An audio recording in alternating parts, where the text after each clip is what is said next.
Hello students, हमारे कक्षा 11 में तत्वों के वर्गीकरण वाला अध्याय चल रहा है और इसमें हम जो है विद्युत ऋणता का अध्ययन कर रहे थे। और विद्युत ऋणता में हम जो है विद्युत ऋणता के मापक्रम के बारे में बता रहे थे। तो आज का हमारा टॉपिक है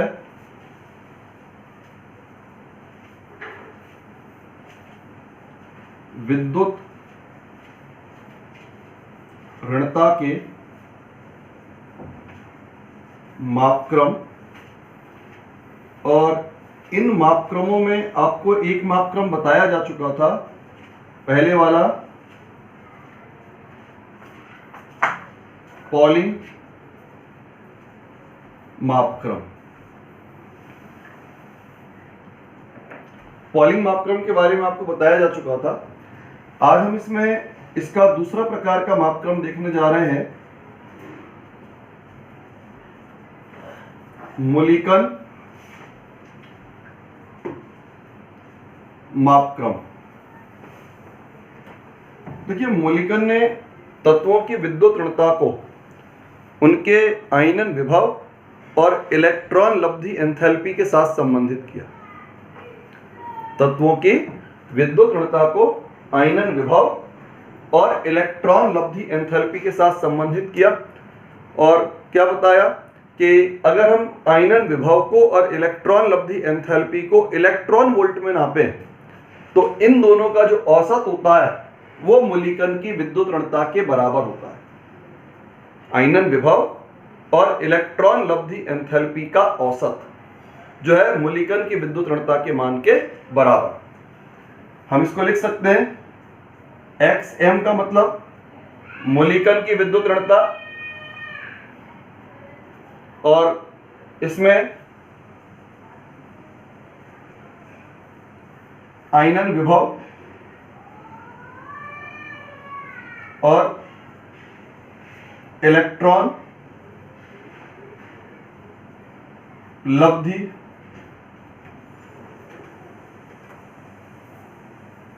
एंथैल्पी,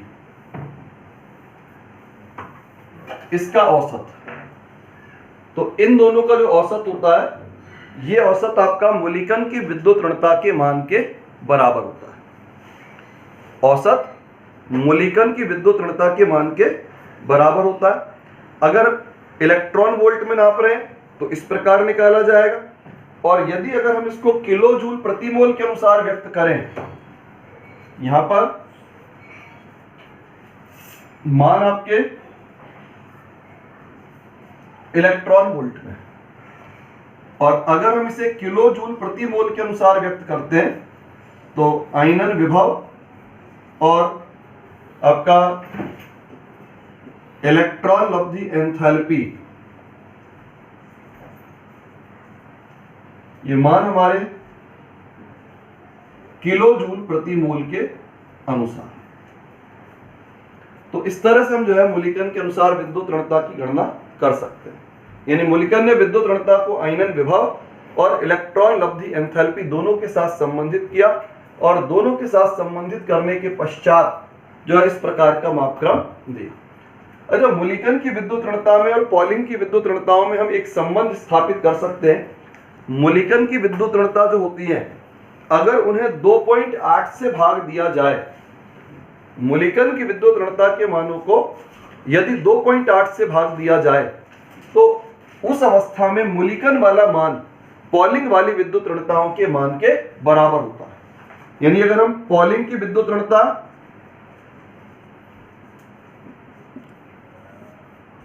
और मूलिकन की विद्युत ऋणता में संबंध देखें तो मूलिकन की विद्युत ऋणता को 2.8 से भाग देकर के पॉलिंग की विद्युत ऋणताओं के मानों को ज्ञात किया जा सकता है।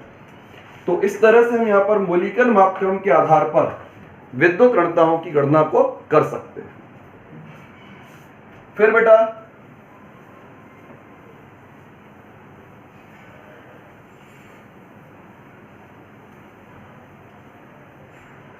तीसरे प्रकार का मापक्रम आता है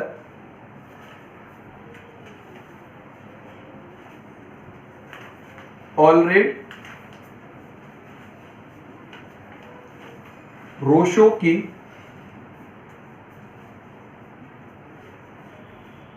विद्युत ऋणता।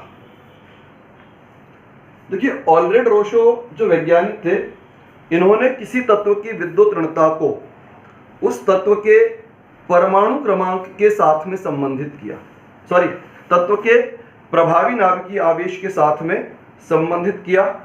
और प्रभावी नाभिकीय आवेश के साथ उसका संबंध किस प्रकार से दिया?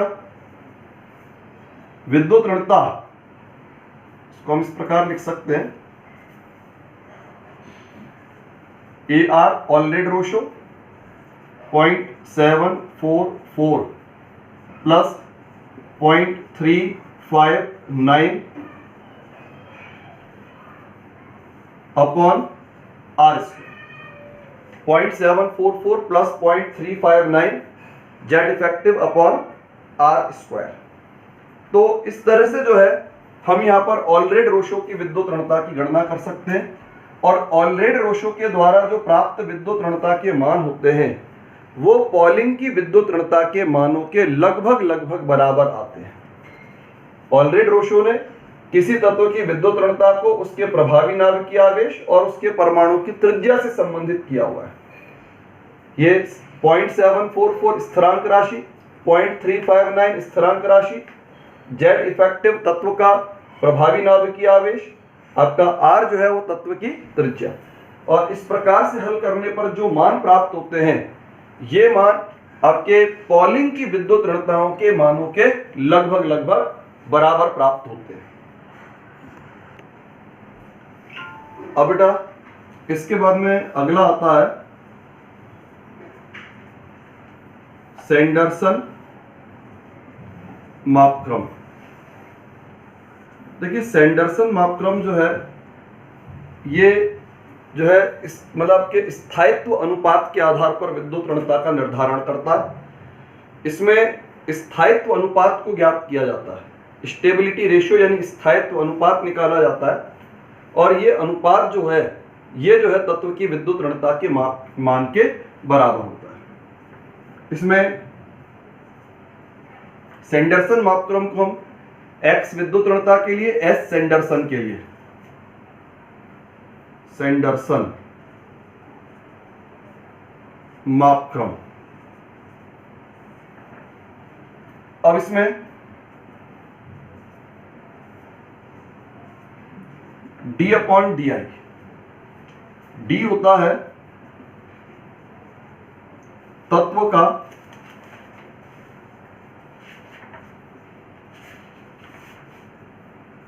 इलेक्ट्रॉन घनत्व और di होता है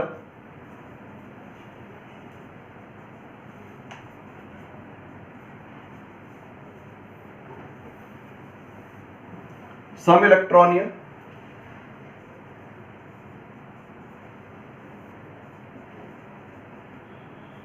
अक्रिय गैस का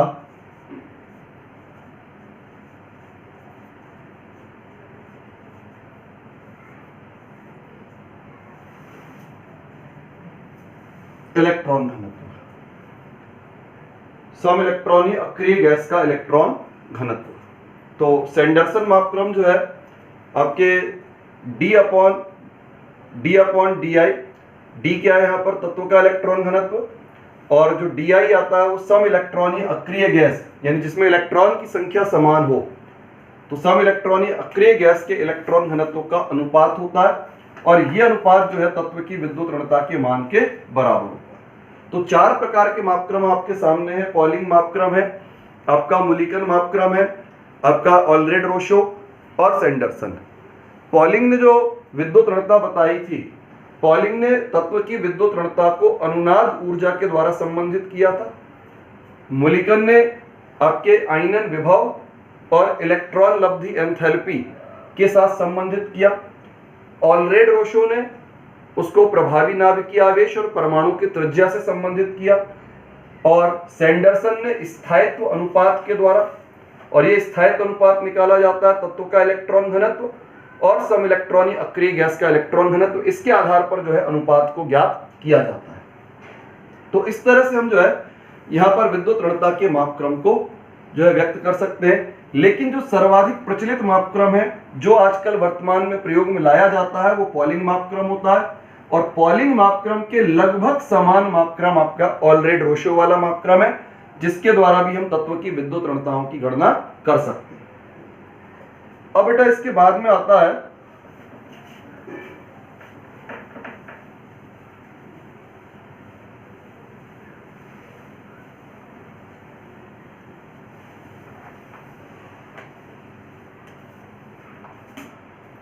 इसके बाद में अगला टॉपिक आता है इसका आपका विद्युत ऋणता में आवर्तिता।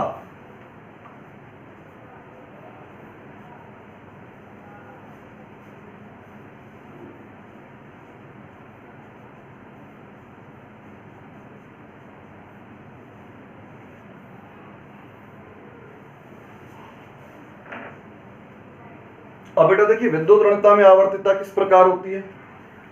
देखिए आवर्तिता में हम अध्ययन को दो प्रकार से करते हैं। एक तो आवर्त में और एक अध्ययन किया जाता है वर्ग में। एक आवर्त में यदि देखा जाए तो आवर्त में बाएं से दाईं ओर आने पर विद्युत ऋणता के मानों में वृद्धि होती है और उसका कारण होता है परमाणु आकार। परमाणु आकार घटता है और विद्युत ऋणता का मान बढ़ता है। परमाणु का आकार घटेगा और विद्युत ऋणता के मानों में क्या होगी, वृद्धि होगी। जबकि वर्ग में क्या होता है, वर्ग में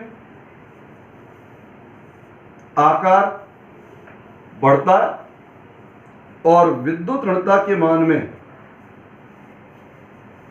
कमी होती है। तो हम सीधा निष्कर्ष क्या दे सकते हैं कि परमाणु आकार और विद्युत ऋणता परस्पर एक दूसरे के व्युत्क्रमानुपाती होते हैं। आकार बढ़ेगा तो विद्युत ऋणता घटेगी और आकार घटेगा तो विद्युत ऋणता के मान में वृद्धि पाई जाएगी। तो इस प्रकार से हम जो है यहाँ पर विद्युत ऋणता में और आकार में संबंध स्थापित कर सकते हैं। तो ये इसकी बेटा आवर्तिता की बात है। अब इसमें एक प्रश्न बनता है। देखिए प्रश्न क्या बनता है,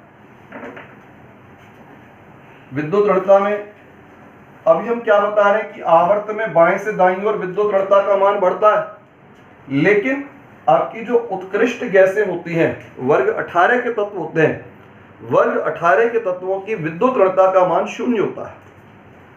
आपके वर्ग 18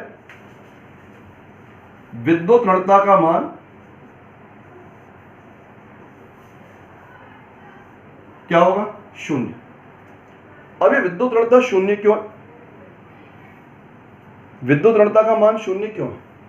इसका बेटा कारण होता है, देखिए वर्ग 18 के जो तत्व होते हैं उनका सामान्य इलेक्ट्रॉनिक विन्यास होता है NH2Np6।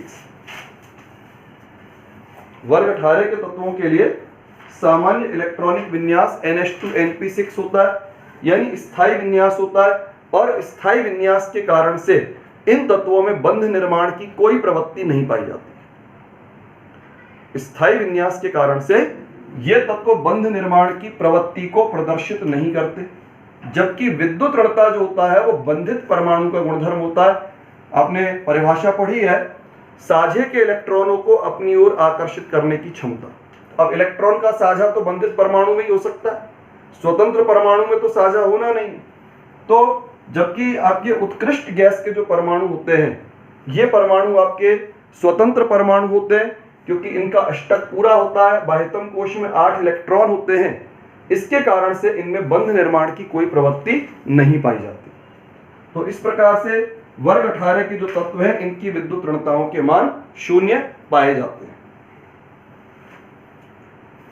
इसमें एक और आता है आपका, जैसे वर्ग 17 के तत्वों की विद्युत ऋणता अपने आवर्त में उच्चतम होती है। होनी तो 18 वाले तत्वों की चाहिए थी, लेकिन वर्ग 17 वाले तत्वों की जो विद्युत ऋणताएं होती हैं वो अपने आवर्त में उच्चतम होती है। कारण क्या होता है, क्योंकि उनका जो वर्ग 17 के तत्वों का विन्यास होता है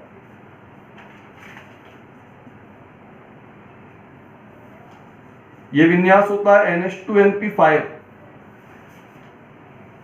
इनका विन्यास होता है NH2NP5। ये बंधित परमाणु होते हैं, बंध निर्माण की प्रबल प्रवृत्ति रखते हैं और आकार छोटा होता है। अपने आवर्त में वर्ग 17 के तत्वों का आकार सबसे छोटा होता है, वर्ग 18 के तत्वों से भी छोटा होता है, क्योंकि वर्ग 18 में तो वंडरवाल त्रिज्या होती है, जबकि वर्ग 17 के तत्वों की त्रिज्या होती है आपकी सहसंयोजक त्रिज्या। तो वर्ग 17 के तत्वों का आकार अपने पूरे आवर्त में सबसे छोटा आकार होता है और छोटे आकार के कारण से वर्ग 17 के तत्वों की विद्युत ऋणता के मान सदैव उच्चतम मान होते हैं। तो इस तरह से कुछ जो है विद्युत ऋणता के संबंध में कुछ जो है छोटी मोटी जानकारियां थी। फिर सर्वाधिक विद्युत ऋणी तत्व की बात आती है। तो सर्वाधिक विद्युत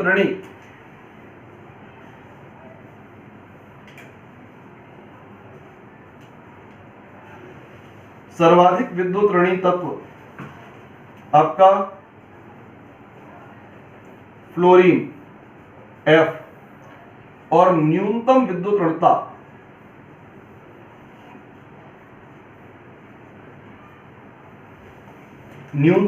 ऋणता होती है सीजियम, S ब्लॉक का तत्व होता है, इसकी विद्युत ऋणता का मान 4 माना गया है और इसकी विद्युत ऋणता 0.7 होती है, जो सबसे कम है। न्यूनतम विद्युत ऋणता सीजियम और उच्चतम विद्युत ऋणता फ्लोरीन। अब बेटा इसके बाद में नया टॉपिक आता है इसका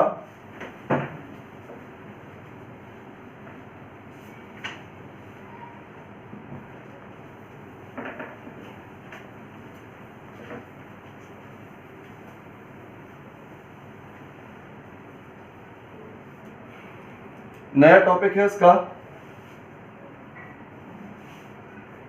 विद्युत ऋणता के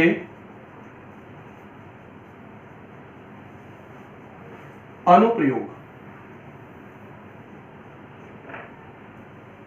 नया टॉपिक है विद्युत ऋणता के अनुप्रयोग। अब बेटा देखिए विद्युत ऋणता के अनुप्रयोगों में इसमें सबसे पहला अनुप्रयोग होता है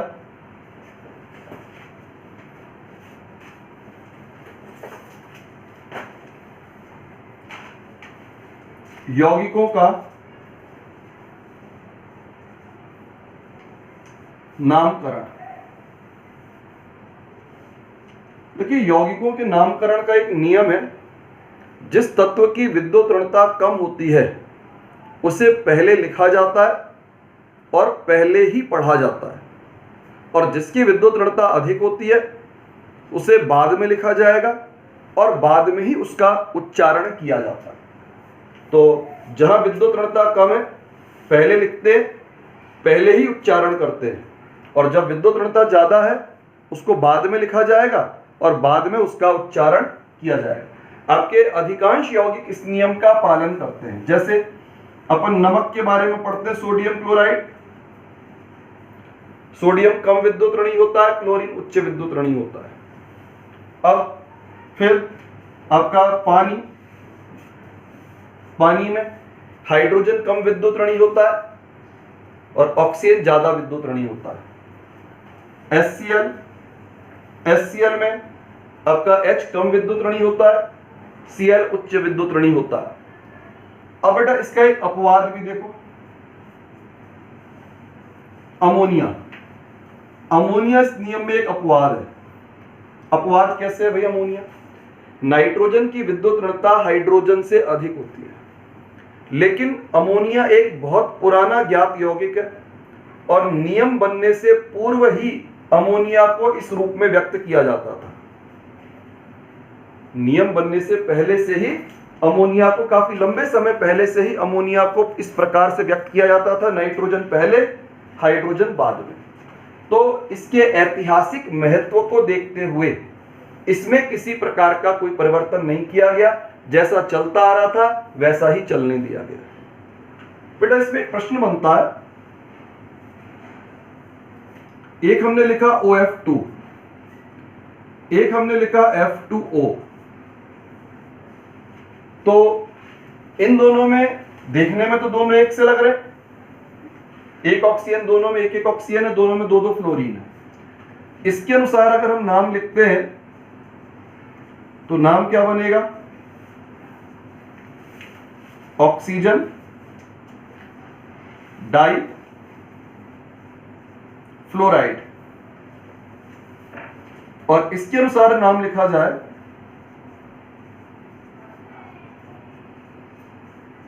तो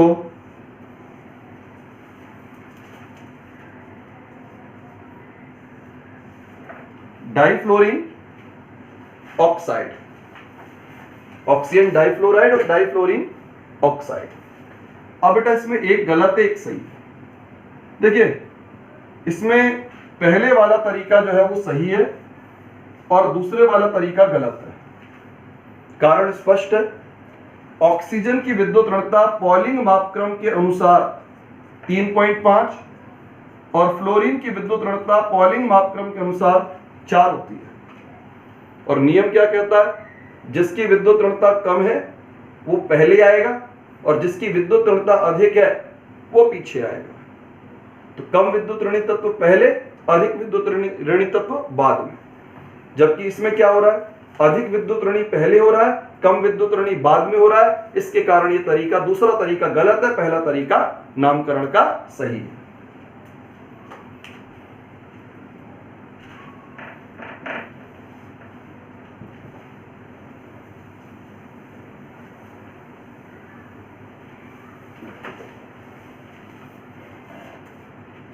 अब बेटा दूसरा इसका अनुप्रयोग आता है धात्विक एवं अधात्विक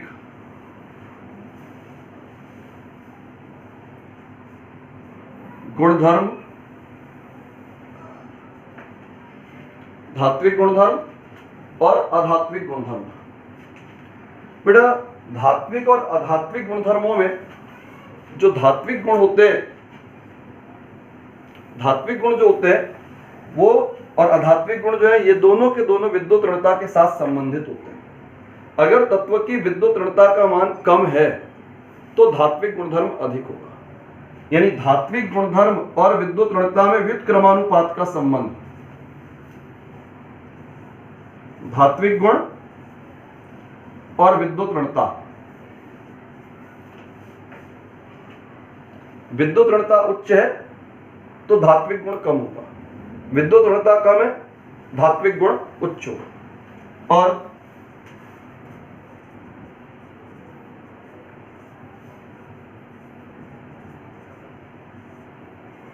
अधात्विक गुण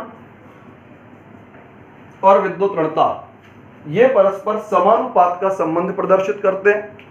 यानी विद्युत ऋणता का मान बढ़ेगा, विद्युत ऋणता का मान बढ़ेगा तो अधात्विक लक्षणों में वृद्धि होगी, विद्युत ऋणता का मान बढ़ेगा अधात्विक लक्षण घटेगा और धात्विक लक्षण कम हो जाता है। तो इस प्रकार धात्विक और अधात्विक गुणों का निर्धारण भी जो है विद्युत ऋणता के आधार पर कर सकते हैं।